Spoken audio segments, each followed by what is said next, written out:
Friends, మనకి మధ్య అడిగినటువంటి గ్రూప్ 1 ఎగ్జామ్ కానీ, డిఈఓ ఎగ్జామ్ కానీ, డిఎస్సి ఎగ్జామ్స్లో కానీ కరెంట్ అఫైర్స్ ఎక్కువగా ఈనాడు పేపర్ బేస్ చేసుకొని అడగడం జరిగింది. కాబట్టి నేను ఏం చేస్తున్నానంటే డైలీ ఈనాడు పేపర్ కరెంట్ అఫైర్ రాసి వీక్లీ కరెంట్ అఫైర్స్గా యూట్యూబ్లో అప్లోడ్ చేస్తున్నాను. కాబట్టి మీరు నా ఛానల్ని సబ్స్క్రైబ్ చేసుకొని వీక్లీ కరెంట్ అఫైర్స్ రాసుకోవచ్చు. అంతేకాకుండా డైలీ కరెంట్ అఫైర్ని షార్ట్స్లో అప్లోడ్ చేస్తున్నాను. దాన్ని కూడా మీరు చూసుకోవచ్చు నా ఛానల్ సబ్స్క్రైబ్ చేసి. అయితే ఈ వీక్లీ కరెంట్ అఫైర్స్లో భాగంగానే 1/8/2024 రోజు మనకు ఈనాడు పేపర్లో వచ్చినటువంటి కరెంట్ అఫైర్స్లో రాయడం జరిగింది. తెలంగాణ రాష్ట్ర గవర్నర్గా బిష్ణుదేవ్ వర్మ నియామకం జరిగింది. తెలంగాణకు ఇప్పటి వరకు 4 గవర్నర్లు పనిచేయడం జరిగింది. అయితే మొట్టమొదటి గవర్నర్ వచ్చేసి నరసింహన్, రెండవ గవర్నర్ వచ్చేసి తమిళిసై సౌందర్యరాజన్. ఈమె మన తెలంగాణకి మొట్టమొదటి మహిళా గవర్నర్. రాధాకృష్ణన్ వచ్చేసి మూడవ గవర్నర్, ఇతను తాత్కాలిక గవర్నర్గా పనిచేశాడు. 4వ గవర్నర్ వచ్చేసి జిష్ణుదేవ్ వర్మ, ఇతను రీసెంట్గా 4వ గవర్నర్గా నియమించడం జరిగింది. యూపీఎస్సీ చైర్పర్సన్గా ప్రీతి సూదన్ నియమితులయ్యారు. ఈమె 1983 బ్యాచ్ ఏపీ క్యాడర్ ఐఏఎస్ అధికారిని. అయితే ఇటీవల కేంద్ర ప్రభుత్వం అంగవైకల్యం ధృవీకరణకు కేంద్ర సామాజిక న్యాయం సాధికార శాఖ కొత్త నిబంధనలు రూపొందించింది.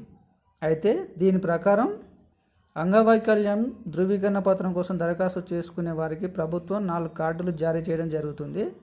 40% లోపు వైకల్యం ఉంటే వైట్ బ్యాండ్ కార్డు, 40 నుంచి 80% లోపు వైకల్యం ఉంటే ఎల్లో బ్యాండ్ కార్డు, 80% పైన వైకల్యం ఉంటే బ్లూ బ్యాండ్ కార్డు, 100% వైకల్యం ఉంటే రెడ్ కార్డు జారీ చేస్తుంది. శ్రీ పొట్టి శ్రీరాములు తెలుగు విశ్వవిద్యాలయానికి సూరవరం ప్రతాప్ రెడ్డి పేరు పెట్టడం జరిగింది. ఇతనిని తెలంగాణ వైతాళికుడిగా పిలుస్తారు. అలాగే 2/8/24 రోజు మనకి ఈనాడు పేపర్లో వచ్చినటువంటి కరెంట్ అఫైర్స్, సైన్యంలో వైద్య సేవల విభాగం డైరెక్టర్ జనరల్గా లెఫ్టినెంట్ జనరల్ సాధనా సక్సేనా నాయర్ బాధ్యతలు స్వీకరించారు. ఈ పదవిని దక్కించుకున్న తొలి మహిళగా ఈమె నిలిచింది. ఈమె ఇంతకుముందు సాయుధ దళాల హాస్పిటల్ సర్వీసెస్ డీజీగా కూడా పనిచేసింది. ప్యారిస్ ఒలింపిక్స్లో స్వప్నిల్ కుషాలే 50 మీటర్ల రైఫిల్ 3 పొజిషన్ భాగంలో కాంస్య పథకం అందించాడు. 2036లో ఒలింపిక్స్కు ఆతిథ్యం ఇవ్వాలని భారత్ ఆకాంక్షించింది. దీంట్లో భాగంగానే ప్యారిస్లో ఇండియా హౌస్ను ఏర్పాటు చేసింది. బాల కార్మికులుగా మగ్గుతున్న చిన్నారులను రక్షించడానికి హైదరాబాద్, సైబరాబాద్ పోలీసులు చేపట్టిన ఆపరేషన్ ముస్కాన్ 10 విధిలో జూలై నెల 1 నుంచి 31 వరకు 1175 మంది చిన్నారులను రక్షించారు.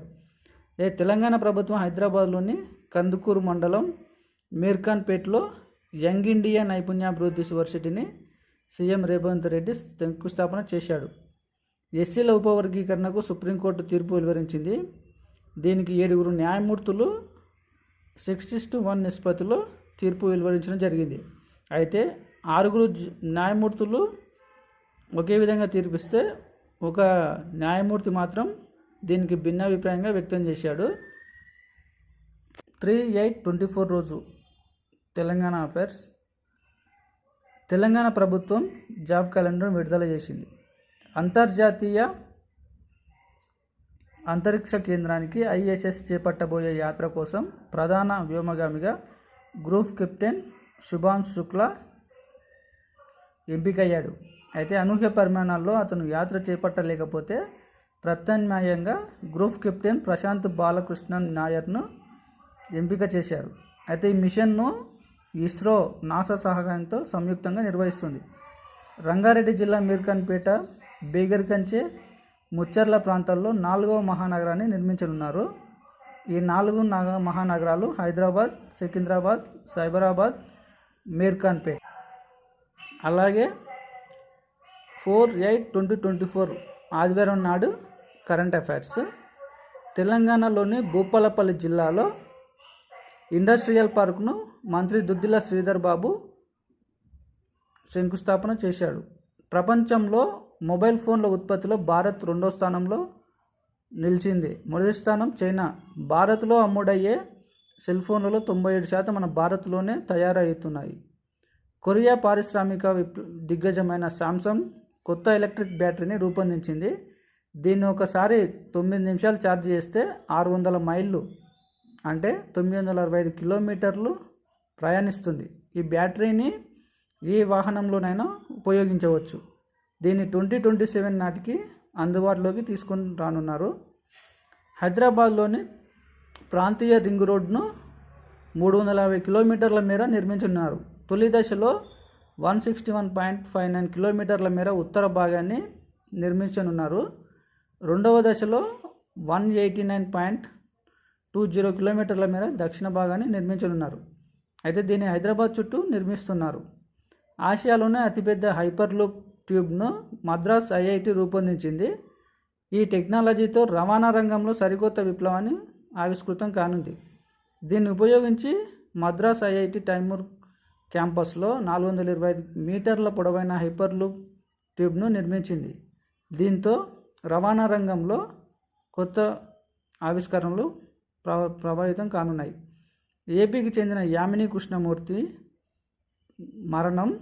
ఈమె భరతనాట్యం, కూచిపూడి, ఒడిస్సా నృత్యకారిణి. ఈమెకు పద్మశ్రీ, పద్మభూషణ్, పద్మవిభూషణ్ అవార్డులు.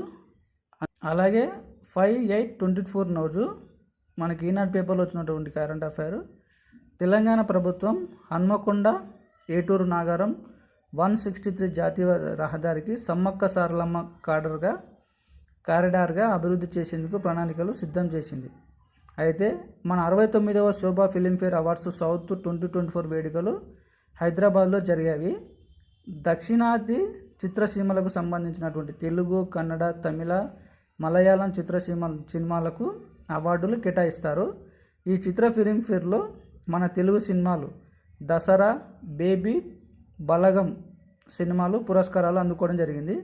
ఉత్తమ చిత్రంగా బలగం, ఉత్తమ దర్శకుడు వేణు ఎల్దండి బలగం మూవీ, ఉత్తమ నటుడు నాని దసరా సినిమా, ఉత్తమ నటి కీర్తి సురేష్ దసరా సినిమా. క్రిటిక్స్ విభాగంలో ఉత్తమ చిత్రంగా బేబీ ఎన్నికైంది. క్రిటిక్స్ ఉత్తమ నటి వైష్ణవి చైతన్య. ఉత్తమ పరిచయ దర్శకులు వచ్చేసి శ్రీకాంత్ ఓదేలా దసరా మూవీ, సౌర్జన్ హాయ్ నాన్న సినిమా దర్శకుడు. అలాగే 6/8/2024 మంగళవారం నాడు ఈనాడు పేపర్లో వచ్చినటువంటి మన కరెంట్ అఫైర్. జీవన్ దాన్లో జాతీయ స్థాయిలో తెలంగాణ ఉత్తమ రాష్ట్రంగా ఎన్నికైంది. ఇది వైద్య ఆరోగ్య శాఖకు చెందింది. తెలంగాణ రాష్ట్రంలోని గ్రామాలు, పట్టణాల్లో పారిశుద్ధ్య నిర్వహణ, పచ్చదనం పెంపు లక్ష్యంగా ప్రభుత్వం పచ్చదనం అనే కార్యక్రమాన్ని మంత్రి సీతక్క ములుగు జిల్లా అబ్బాపూర్ గ్రామంలో ప్రారంభించింది. డాలర్తో పోలిస్తే మన రూపాయి విలువ 37 పైసలు తగ్గి 84.9కు పడిపోయింది. రాష్ట్రీయ మహిళా కమిషన్ చైర్పర్సన్గా నేరెళ్ల శారద నియమించడం జరిగింది. ప్యారిస్ ఒలింపిక్స్ ముగింపు కార్యక్రమంలో షూటర్ మాను బాకర్ భారత జట్టు పతాకధారిగా వ్యవహరించనుంది. మాను బాకర్ పారిస్ ఒలింపిక్స్లో 2 కాంస్య పథకాలు గెలుచుకోవడం జరిగింది. ఫార్చ్యూన్ విడుదల చేసిన గ్లోబల్ 500 జాబితాలో భారత్లో అత్యున్నత ర్యాంకింగ్ పొందిన కంపెనీగా రిలయన్స్ ఇండస్ట్రీస్ నిలిచింది. ప్రపంచ ర్యాంకింగ్లో 86వ స్థానం సాధించింది. అయితే మన ఇండియాలో ఉన్నటువంటి కంపెనీల్లో 9 కంపెనీలు ఈ గ్లోబల్ 500లో చోటు దక్కించుకోవడం జరిగింది.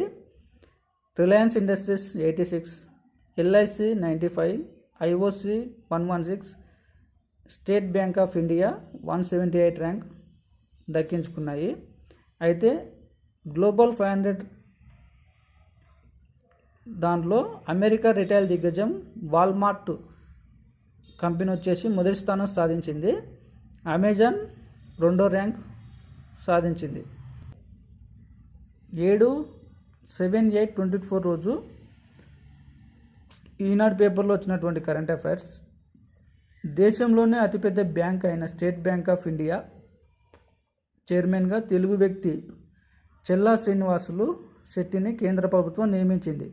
ఇతను 3 సంవత్సరాల పాటు ఈ పదవిలో కొనసాగనున్నారు. వియత్నాం ప్రధానమంత్రి పామ్ బిన్ చిన్ జూలై 30 నుంచి ఆగస్టు 1 వరకు 3 రోజుల పాటు భారత్లో పర్యటించాడు. అయితే అవయవాల మార్పిడి చికిత్సల్లో ప్రభుత్వ ఆసుపత్రుల్లో పరంగా ముందు వరుసలో ఉంది Nizam institute of medical sciences NIMS. అవయవాల మార్పిడి జీవన్ దాన్ ట్రస్ట్ ద్వారా 2013 నుంచి ప్రభుత్వం ఈ సేవలు అందుబాటులోకి తెచ్చింది.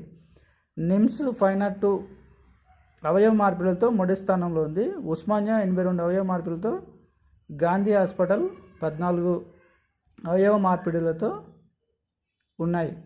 డ్రగ్స్ స్మగ్లర్ బెట్టింగ్ మాఫియా కట్టడికి హైదరాబాద్ నగర పోలీసులు ఆపరేషన్ డెకాయ్ పేరుతో అడ్డుకట్ట వేస్తున్నారు.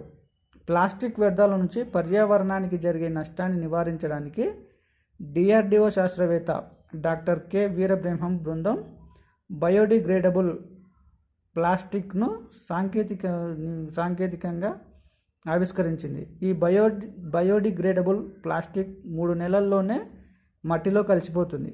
అయితే దీన్ని ప్రయోగాత్మకంగా మొట్టమొదటి తిరుమల తిరుపతి దేవస్థానం లడ్డూల ప్యాకింగ్లో ఉపయోగిస్తున్నారు.